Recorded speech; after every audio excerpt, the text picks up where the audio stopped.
네, 안녕하십니까. 이종범입니다. 오늘은, 연금에 대해서 이제 마지막 시간입니다. 저희가 총 지금 연금 파트를 3부작으로 걸쳐가지고 지금 여러분들과, 계속 스토리를, 이어가고 있는데, 첫 번째는 이제 연금보험, 과연 필요한 것인가? 라는 주제로, 영상을 올렸고요. 두 번째 영상은, 이제 연금보험 중에서 세제 비적격 상품이 있는데 그 비적격 상품 중에서 금리 연동형 상품 그리고 변액보험 이제 즉 펀드 상품이거든요. 장기 펀드 상품 이 둘 중에서 어떤 게 유리한가에 대한 이야기였고 세 번째는 세제 비적격 상품이 있고 세제 적격 상품이 있거든요. 이 두 상품의 어떤 장단점 그리고 어떻게 가져가야지 더 유리한지에 대한 이야기를 해보도록 하겠습니다. 우선은 첫 번째로 세제 비적격 우리가 흔히 이야기하는 비과세 연금 상품에 대해서 간단하게 설명을 드릴 텐데요. 대부분 이 영상을 보시는 분들은 많이 아실 거라고 생각을 가져요. 이 세제 비적격 비과세 상품은 연금 상품 가입을 하고 나서 10년이 지났을 때 그 연금에 붙는 이자가 있을 거 아니에요? 금리형 상품이면 금리가 꾸준하게 붙었을 거고 그 금리에 대한 이자 소득세 15.4% 그리고 변액보험을 가입하셨으면은 변액은 액수가 변한다라는 뜻이고 장기 펀드 상품이라고 이해하시면 되는데 그 변액 상품 그 투자 수익률에 대한 부분 이자 소득세 15.4%를 면제해주는 그런 연금 상품이라고 보시면 됩니다. 세제 적격 상품은 세제 비적격 상품과는 약간 다르게 비과세 상품이 아니에요. 과세 상품입니다. 그래서 10년 지났을 때 이자 소득세에 대한 비과세가 되지 않습니다. 연금을 전환하게 되면은 연금 소득세 5.5%를 떼야 됩니다. 이거는 어느 기간에 연금을 전환하느냐에 따라서 5.5%일 때도 있고 4.4%일 때도 있고 3.3%일 때도 있습니다. 이거는 어느 기간에 따라서 연금 전환을 하느냐에 따라서 달라지는데요. 제가 잠깐 적어봤어요. 55세 때 연금 전환을 하게 되면은 연금 소득세 5.5%를 떼게 됩니다. 그리고 70세 이상이 됐을 때 연금 전환을 하게 되면 연금 소득세 4.4% 그리고 80세가 넘어서 연금 전환을 하게 되면 연금 소득세 3.3%를 떼게 됩니다. 우선은 비과세 상품이 아니기 때문에 연금 전환하게 됐을 때 연금 소득세를 떼야 된다는 점은 세제 적격 상품에서 단점이 될 수 있겠죠.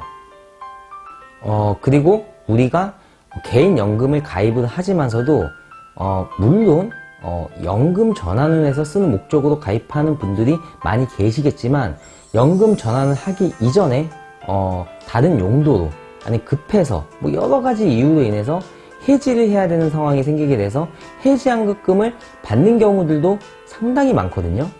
그렇게 됐을 때 세제 비적격 상품은 가입일로부터 10년이 지난 상태에서 해지를 하게 됐을 때 이자 소득세 없습니다.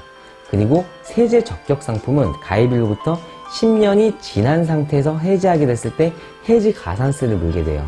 그 해지 가산세가 16.5%에 대한 부분을 갖다가 이제 그 세금으로 이제 납입을 해야 되는데 그 뭐 세금을 어떻게 납입을 하냐면은 우리가 해지했을 때 받는 그 해지환급금의 금액에서 세금을 내야 되는 그 16.5%를 빼고 지급을 받는다라고 보시면 되고 그게 원래 기존에 납입하던 원금과 이자를 합쳐서 16.5%는 아니고 원금 빼고 이자에 대한 금액에 대한 16.5%에 대한 해지가산세를 물게 된다라고 보시면 됩니다. 그러면은 제가 지금까지는 세제 적격 상품의 단점에 대한 이야기만 좀 쭉 한 거예요. 이렇게만 보면은 누가 세제 적격 상품을 가입하겠습니까? 당연히 세제 비적격 연금 상품을 가입을 하겠죠. 그러면 이제 요번에는 세제 적격 상품의 장점에 대해서 말씀을 드리는 시간을 갖도록 하겠습니다. 네, 그럼 지금은 세제 적격 상품의 장점에 대해서 말씀을 드리겠습니다. 우선은 연 한도 400만원 한도로 해가지고 그 세제 혜택을 받아보실 수 있고요. 연 한도 400만원이기 때문에 실제 세제 적격 상품 연금을 가입을 할 때 월 납입 보면은 33만 3,333원, 33만 4천원 요렇게 가입하는 게 맥심입니다. 그 이상 가입해봤자 환급받는 금액은 더 없습니다. 연 한도 400만원까지이기 때문에 이 점 참고하시길 바라겠고, 그 다음에 요런 부분이 있어요. 우리가 보통 근로소득자 같은 경우는 보통 2월 달에 연말정산을 하죠. 그리고 사업자 같은 경우는 5월 달에 종합소득세 신고를 한단 말이에요. 어쨌거나 우리가 납입했던 세금의 일부를 돌려받을 수가 있어요. 그 돌려받을 수가 있고, 이제 저는 맥심으로 설명을 드릴게요. 맥심으로 연 한도 400만원까지 꽉 채워서 세제 적격 상품을 가입하게 되면은 환급받을 수 있는 최대 금액은 52만 8천원을 돌려받을 수 있습니다. 그렇기 때문에 연금 상품을 가입해서 내가 납입했던 세금을 다시 돌려받는 거에 대한 어떤 기분을 좀 느끼시고 싶은 분들은 세제 적격 상품을 가입하시는 것도 나쁘지 않습니다. 이게 장점일 수 있어요. 당연히 단점은 과세 상품이기 때문에 연금소득세라든지 해지했을 때 해지가산세를 갖다가 물기 때문에 이 부분은 단점일 수 있지만 꾸준히 근로소득을 갖다가 만들어내시는 분들 같은 경우는 세제 적격 상품을 통해 가지고 세금을 환급받을 수 있는 장점이 있기 때문에 이런 부분도 잘 활용하시면 좋을 수 있다라는 게 제 생각입니다. 여기서 제가 조금 더 디테일하게 들어가자면은 연소득이 5,500만원 미만일 때에는 최대로 환급받을 수 있는 금액이 66만원까지이고, 그 다음에 연소득이 5,500만원 이상이면은 최대한 환급받을 수 있는 금액이 52만 8천원입니다. 이게 제 기억에 2016년도 세법이 변경이 되면서 원래 이전에는 소득이 많으면 많을수록 세제 혜택을 받는 금액이 더 컸었는데 2016년 1월인 걸로 기억이 나는데, 그 이후로 법이 바뀌면서 이제 좀 저소득층, 조금 어려우신 분들이 환급을 좀 더 많이 받을 수 있게끔 상품이 개정이 되고 변경이 되면서 사실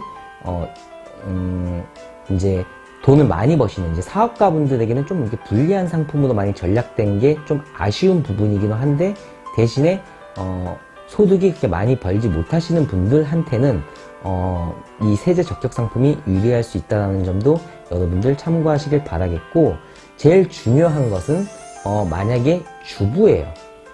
주부 같은 경우는 소득이 없잖아요. 그러면 세금을 낼 돈도 없겠죠. 그러면은 세제 적격 상품을 가입하는 거는 별로 유리하지 않겠죠. 아니면은 좀 나이가 든 상태에서, 아니면 은퇴 시기가 되게 빠른 직장이에요. 그러고 나서 제2의 시기 때 일을 할 생각이 없어요. 예, 그런 사람들 같은 경우도 세금을 낼 확률이 되게 떨어지는 사람들 같은 경우는 세제 적격 연금 상품은 개인적으로 비추하는 게 맞겠죠. 당연히 가입하면은 그분들에게 불리할 수 있겠죠. 이런 부분들도 여러분들께서 참조하시면 좋겠고, 저 개인적인 생각은 이 세제 적격 상품 그리고 세제 비적격 상품을 각 개인의 상황에 맞게 잘 혼합을 해서 가입해서 연금, 나중에 미래의 노후자금을 준비하는 게 현명한 판단이지 않을까 싶은 게 제 생각입니다. 오늘 여기까지 해가지고 연금에 대한 총 3부작 내용을 다 촬영을 마무리 짓고, 이제 이 영상만 제가 편집해서 올리게 되면은 연금 총 3부작은 이제 마무리가 됩니다. 여러분들께서 이 영상 보셔서 많은 도움을 받아 가셨으면 좋겠고, 혹시라도 좀 궁금하신 점이 있고 잘 모르시는 부분이 있고 좀 상담을 원하시면은 편하게 댓글 달아주시면 좋을 것 같습니다.